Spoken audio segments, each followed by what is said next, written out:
Ce matin, on vous emmène à Indian Key. C'est une petite île qui est à environ une vingtaine de minutes. C'est ce qui est annoncé en tout cas, une vingtaine de minutes de kayak. On va y aller en kayak parce qu'on va rester longtemps pour pouvoir visiter l'île. Ils appellent ça une ville fantôme en fait. Elle est vraiment très très fantôme. Il en reste plus grand chose. On va vous expliquer ça quand on sera sur place, mais surtout il y a une très belle partie de snorkeling apparemment sur un des côtés de l'île, donc voilà, on va vous montrer tout ça. On part ici en kayak depuis Robiz Marina, la marina Robiz sur Isla Morada. C'est à peu près au milieu des Keys, quelque part entre Miami et la Havane et Key West. Donc voilà, vous pouvez louer les kayaks ici. C'est pas la première fois qu'on vient, on a une autre vidéo d'ailleurs sur laquelle on parle que de Robiz, du restaurant et puis des opportunités de tout ce qu'on peut visiter d'endroits naturels. Vous avez des petites croisières qui vous emmènent faire du snorkeling, vous pouvez louer des jet skis. Il y a surtout juste derrière Robiz une mangrove, vous partez du même endroit, d'ici juste derrière moi, et vous pouvez aller visiter une mangrove qui est absolument superbe, vous pouvez voir ça sur notre haute vidéo. Donc on va essayer de traverser la baie et on se retrouve après 20 minutes ou un peu plus de rame.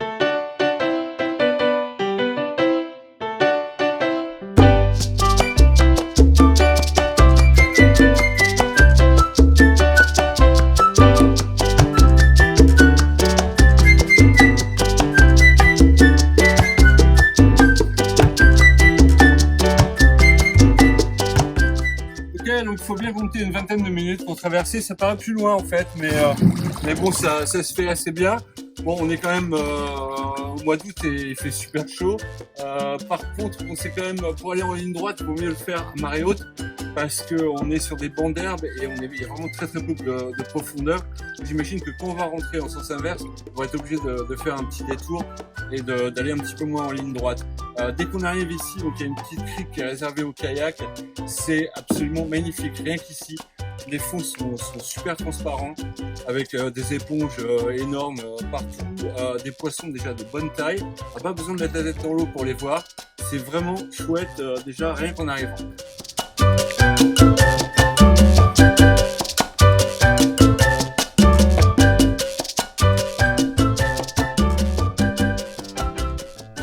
Donc bienvenue à Indian Key.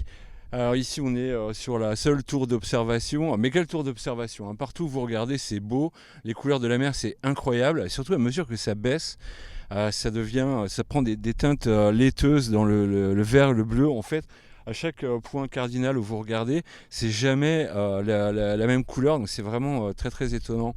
Au 19e siècle, il y avait des pirates. Il y avait par exemple un pirate qui s'appelait Black Caesar. Alors, il devait s'appeler Henry Caesar ou Henri César parce qu'il était peut-être africain, certainement haïtien. Il y a beaucoup de légendes à son sujet. Donc lui, a priori, il n'était pas très très loin d'ici et il attaquait les bateaux. Il a d'ailleurs fini dans l'équipage du fameux Blackbird Barbe Noire. Et donc voilà, et un petit peu plus tard au 19e siècle, il n'y avait pas beaucoup d'endroits habités, il y avait un village à Key West, il y avait un village ici sur Indian Key qui a grandi au fur et à mesure des années pour avoir son maximum peut-être une centaine ou un petit peu plus d'habitants au milieu du 19e siècle, dans les années 30. Donc le comté de Monroe a été coupé en deux, donc le sud autour de jusqu'à Key West était le comté de Monroe et toute la partie nord jusqu'au continent, y compris le sud du continent, est devenu le comté de Dade, comme chacun sait. Mais ce que les gens ne savent pas forcément, c'est que la capitale du comté de Dade, la première capitale, c'était ici, au milieu des années 1830, ici à Indian Key, sur cette petite île. Et en fait, quand vous faites le tour, vous voyez que qu'il y a des bâtiments en ruine partout. D'ailleurs, il y a des petits écriteaux pour vous expliquer à quel endroit vous êtes, à qui appartient cette maison. Il y a des tombes. On voit bien que c'était une île qui était pas grande, mais entièrement urbanisée. Donc avec une centaine ou un petit peu plus d'habitants. Il y avait une milice d'une vingtaine de miliciens, dont à la fin apparemment la moitié étaient des African Americans, des Afro-Américains, pour défendre l'île parce qu'il y a eu plusieurs guerres entre les Américains et les Indiens séminolais. Et donc au milieu des années 1840, une dizaine d'années après que Indian Key fut nommée capitale du comté de Dade, il y a eu un raid des Indiens qui ont attaqué en bateau ici.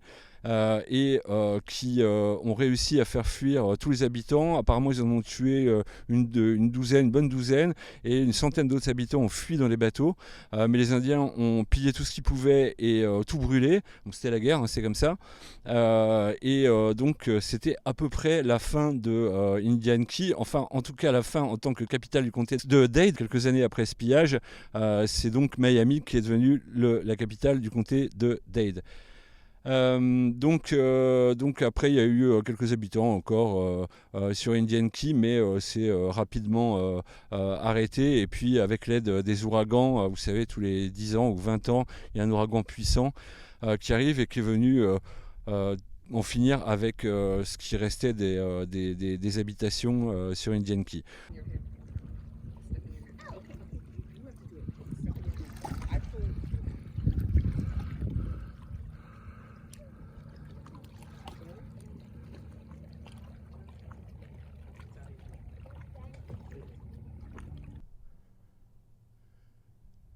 Si les gens viennent en fait visiter Indian Key, bon certes en 20 minutes vous pouvez visiter ce petit village, mais l'attraction numéro 1 c'est vraiment le littoral est de l'île. Vraiment il faut une vingtaine de minutes hein, pour visiter toute l'île, ça va très très vite, c'est quand même pas une métropole comme Miami est devenue, c'est une petite île, donc vous accédez si vous allez directement du lieu des kayaks ou des bateaux jusqu'à l'endroit où on peut faire du snorkeling, vous en avez pour à peu près 3 minutes de marche, pour vous dire à peu près comment c'est difficile. Quand vous arrivez sur le côté est de l'île, vous avez une espèce d'enrobage de roches, on voit les roches hein, d'ailleurs derrière moi, vous avez la même chose sous l'eau.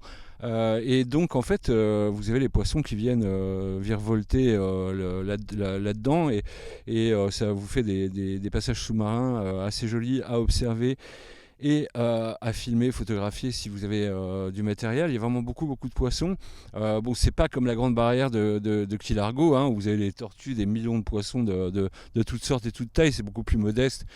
Ici, je crois vraiment ce qui est intéressant sur Indian Key, c'est le combo.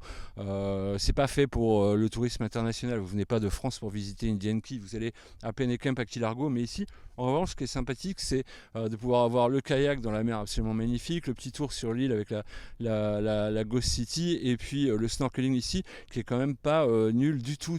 C'est vraiment beau, hein. Vous allez voir les images qu'on a tournées à la GoPro, c'est vraiment pas mal. Il y a quelques conditions quand même hein, pour venir.